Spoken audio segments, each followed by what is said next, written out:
Everyone, इस video में हम डिस्कस करने वाले हैं एपिलेप्सी के बारे में। एपिलेप्सी क्या है? जो हमारा सीएनएस होता है उसका मेजर क्वेश्चन कवर करता है। मेजर क्वेश्चन कवर करता है मतलब अगर सीएनएस से कोई मेजर क्वेश्चन बनने के चांस हैं तो वो कहाँ से बनेगा? एपिलेप्सी से बनेगा। एपिलेप्सी क्या होता है? ब्रेन फंक्शन का डिसऑर्डर होता है।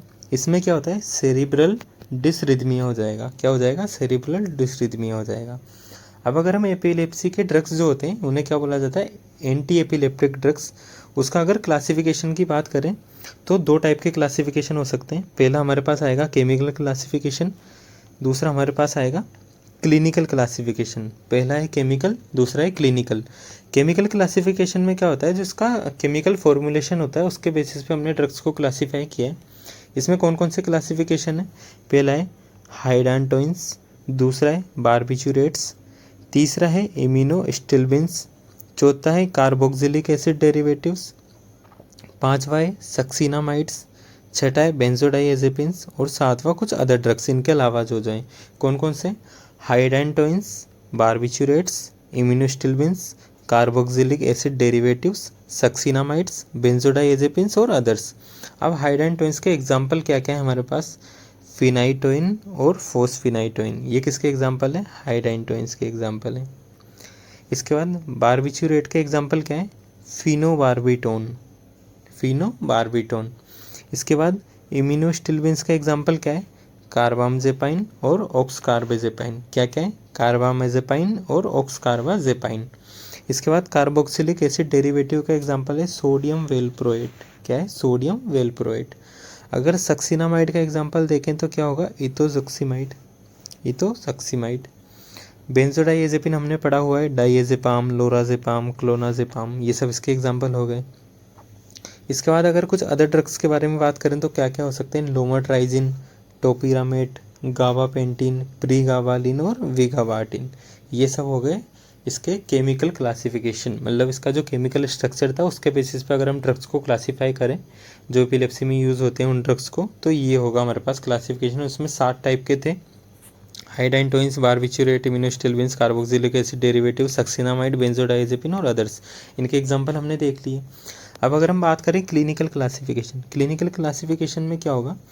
जो सीजर्स के टाइप्स हैं, सीजर्स के टाइप्स हैं, कौन से टाइप में कौन सा ड्रग यूज़ कर रहे हैं उसके बेसिस पे क्लासीफाई किया था। तो सीजर्स के 5 टाइप्स हैं हमारे पास।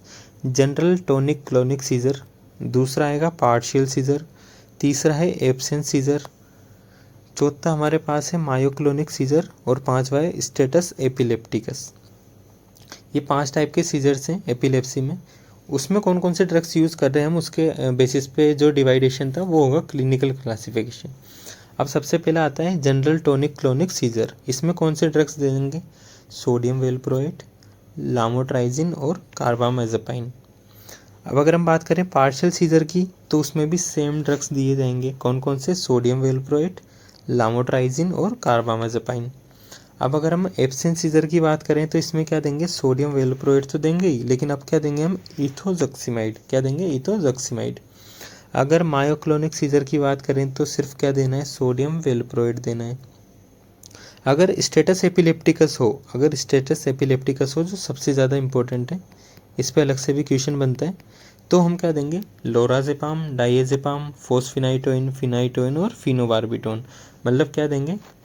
बेंजोडाइएजेपिन्स देंगे, इसके बाद हाइड्रांटोइंस देंगे और यहाँ क्या देंगे? बारबिचुरेट्स देंगे।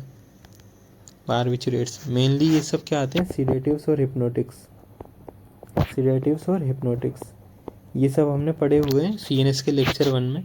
सीएनएस के लेक्चर 1 में सीडेटिव्स और हिप्नोटिक्स वो सब हैं। अब अगर हम ये जो एंटी एपिलेप्टिक ड्रग्स होते हैं इसके मेथड ऑफ एक्शन के बारे में बात करें, एंटी एपिलेप्टिक ड्रग्स के मेथड ऑफ एक्शन के बारे में बात करें तो हम 2-3 टाइप का एक्शन देखेंगे। 2 टाइप का मेनली देख रहे हैं।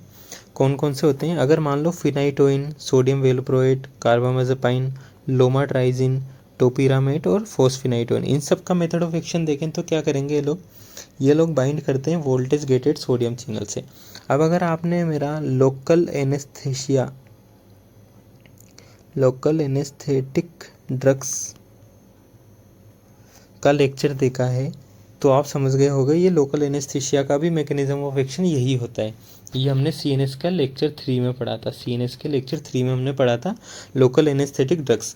उसका मेथड ऑफ एक्शन भी यही था, वोल्टेज गेटेड सोडियम चैनल से ब्लॉक करेंगे, सोडियम की एंट्री को रोक देंगे। सोडियम अगर एंटर नहीं होगा तो एक्शन पोटेंशियल जनरेट नहीं होगा, और अगर एक्शन पोटेंशियल जनरेट नहीं हुआ तो इम्पल्स नहीं आएगी, इम्पल्स नहीं आएगा तो सीजर रुक जाएगा या फिर रिड्यूस हो जाएंगे सीजर्स। इससे क्या होगा, नो इम्पल्स ही जनरेट नहीं होगी और सीजर रुक जाएंगे या तो रिड्यूस हो जाएंगे। अब अगर हम दूसरे ड्रग्स की बात करें जैसे बेंजोडाइएज़ेपिन, फिनोबार्बिटोन, गाबापेंटिन, टियागाबिन, इन सब का मैकेनिज्म ऑफ एक्शन थोड़ा अलग होता है। ये क्या करते हैं, ये करवाते हैं फैसिलिटेट गाबा एक्टिविटी। अब गाबा क्या होता है, गाबा होता है गामा अमीनो ब्यूटायरिक एसिड। ये क्या होता है, ये होता है एक इनहिबिटरी न्यूरोट्रांसमीटर होता है।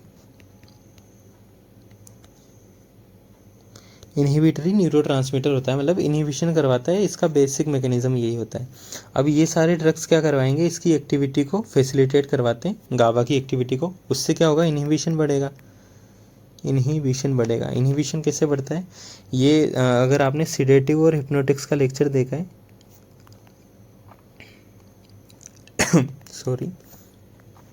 सिडेटिव और हिप्नोटिक्स का कौन सा लेक्चर था, सीएनएस का लेक्चर 1।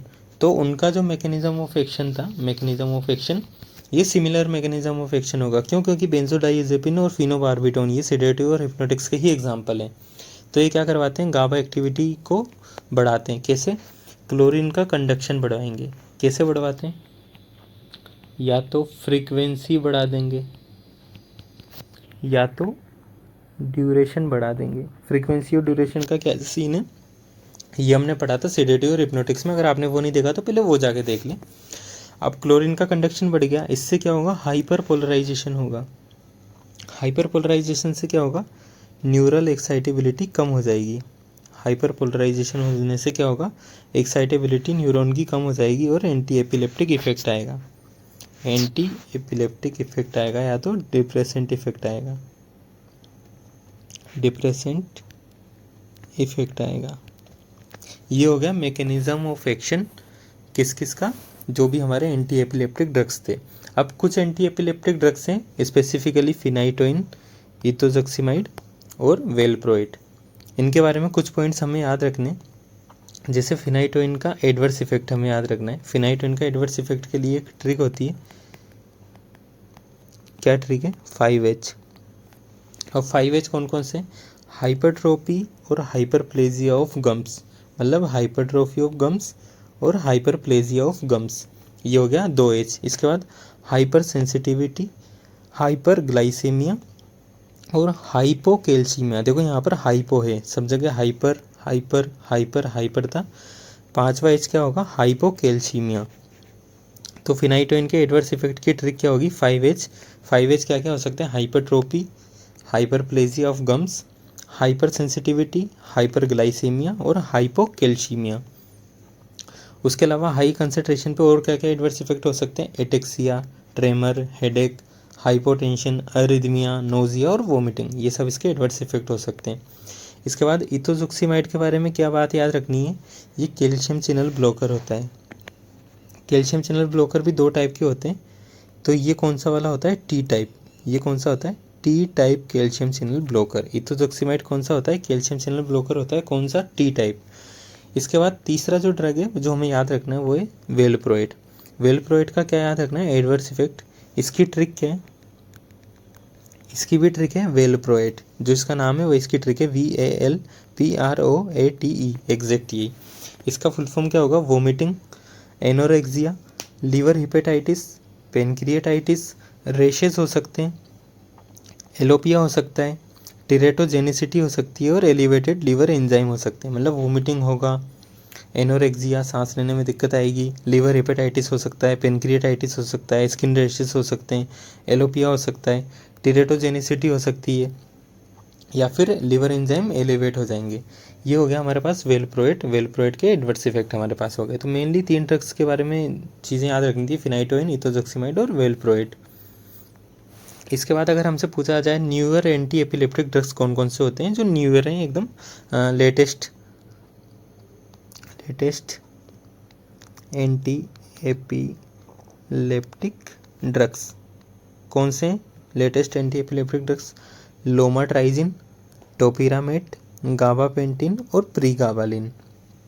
कौन कौन से? लोमाट्राइजिन, टोपिरामेट, गाबापेंटिन और प्रीगाबालिन। ये हमें याद रखना है। इसके बाद अगर हमसे पूछा जाए स्टेटस एपिलेप्टिकस के बारे में, तो स्टेटस एपिलेप्टिकस क्या होता है? एक मेडिकल इमरजेंसी होती है। इसमें क्या होता है, जो अटैक्स होते हैं वो रिकरेंट होते हैं, मतलब रिकरेंट अटैक्स आते हैं, बार बार रिपीट होते हैं एपिलेप्टिक अटैक्स जो आ रहे हैं हमारे पास। इसका ट्रीटमेंट कैसे करेंगे? हॉस्पिटलाइजेशन करेंगे सबसे पहले, एयरवे मेंटेन करेंगे, ऑक्सीजन एडमिनिस्ट्रेशन करेंगे अगर रिक्वायर्ड है, ब्लड टेस्ट करवाएंगे और क्या क्या मेंटेन करेंगे? फ्लूइड और इलेक्ट्रोलाइट्स मेंटेन करेंगे। ये हमने इसका मैनेजमेंट कर लिया। मैनेजमेंट। अब अगर इसके ट्रीटमेंट के बारे में बात करें तो इसका ट्रीटमेंट 3 स्टेप में हो सकता है। 3 स्टेप में होगा। पहले हम स्टेप 1 करेंगे, अगर उसके बाद भी हमें फ़र्क नहीं दिखता तो स्टेप 2 करेंगे, अगर उसके बाद भी सीजर्स आ रहे हैं तो स्टेप 3 पे जाएंगे। स्टेप 1 में हम क्या करेंगे? सबसे पहले या तो लोराज़ेपाम देंगे या तो डायज़ेपाम देंगे। अब लोराज़ेपाम कितना देना है? 0.1 mg पर किलोग्राम ऑफ बॉडी वेट। कैसे देंगे? IV 0.1 mg पर किलोग्राम ऑफ बॉडी वेट, मतलब अगर कोई पेशेंट है हमारे पास 70 kg का, तो हम कितना देंगे? 0.1 × 70, ये देंगे हम लोराज़ेपाम IV। अगर ये नहीं दिया तो हम क्या देंगे? डायज़ेपाम देंगे। कितना? 10 मिलीग्राम IV। कितना देंगे? 10 मिलीग्राम IV। और अगर ज़रूरत हुई तो 10 मिनट बाद फिर हम क्या देंगे? सेम डोज रिपीट कर देंगे, डायज़ेपाम 10 मिलीग्राम IV देंगे। इसके साथ हम क्या देंगे? फोस्फेनाइटोइन या फिनाइटोइन देंगे। कितना? 20 माइक्रोग्राम पर kg ऑफ बॉडी वेट, मतलब पर kg ऑफ बॉडी वेट के अकॉर्डिंग 20 माइक्रोग्राम IV हम क्या देंगे? फोस्फेनाइटोइन या फिनाइटोइन। अब ये जो स्टेप 1 है जिसमें लोराज़ेपाम या डायज़ेपाम में से कोई एक दे रहे हैं या फोस्फेनाइटोइन और फिनाइटोइन में से कोई एक दे रहे हैं, तो हमें इसके साथ क्या रखना है? हमें मॉनिटर करना है पेशेंट को। मॉनिटर क्या क्या करेंगे? हाइपोटेंशन देखेंगे, रेस्पिरेटरी डिप्रेशन देखेंगे, या और साथ में क्या देंगे कि BP देखेंगे और कार्डियक रिदम देखेंगे। क्या देखेंगे? कार्डियक रिदम और BP। इसके बाद स्टेप 1 के बाद अगर सीजर कंटिन्यू रहते हैं, अगर इसके बाद भी सीजर कंटिन्यू रहते हैं तो हम स्टेप 2 पे आएंगे। स्टेप 2 में क्या देना है? हमें फिनोबार्बिटोन देना है। फिनोबार्बिटोन क्या था? बारबिचुरेट का एग्जाम्पल था। बारबिचुरेट ये क्या होता है? सिडेटिव और हिप्नोटिक्स होता है फिनोबार्बिटोन। ये कैसे देंगे हम? 10 से 15 मिलीग्राम पर kilogram of body weight IV, मतलब जितना भी बॉडी वेट है उसे मल्टीप्लाई करेंगे 10 से 15 और उतना मिलीग्राम में हम क्या देंगे? फिनोबार्बिटोन देंगे। फिनोबार्बिटोन देते टाइम भी हमें पेशेंट को मॉनिटर करना है। क्या देखेंगे हम? मेनली रेस्पिरेटरी डिप्रेशन देखेंगे। रेस्पिरेटरी डिप्रेशन नहीं होना चाहिए वरना this can cause to death. This can cause death. ये हो गया स्टेप 2। लेकिन अगर स्टेप 2 के बाद भी सीजर कंटिन्यू होते हैं, अगर सिडेटिव और हिप्नोटिक्स देने के बाद भी सीजर कंटिन्यू होते हैं, तो फिर हम फाइनली उसे क्या देंगे? जनरल एनेस्थीसिया देंगे। स्टेप 3 में हम उसे क्या देंगे? जनरल एनेस्थीसिया देंगे। अब जनरल एनेस्थीसिया देते टाइम हम क्या देखेंगे? मेंटेन करेंगे एयरवे और BP। क्या मेंटेन करेंगे? एयरवे और BP मेंटेन करेंगे। उसके अलावा रेस्पिरेटरी डिप्रेशन पे तो हमें नजर रखनी होती है। ये हो गया हमारा मैनेजमेंट ऑफ स्टेटस एपिलेप्टिकस। अगर बहुत ज़्यादा ही सीवियर केस है तो ही हम स्टेप 3 तक आते हैं, वरना स्टेप 1 से यूजुअली वो कंट्रोल हो जाता है स्टेटस एपिलेप्टिकस।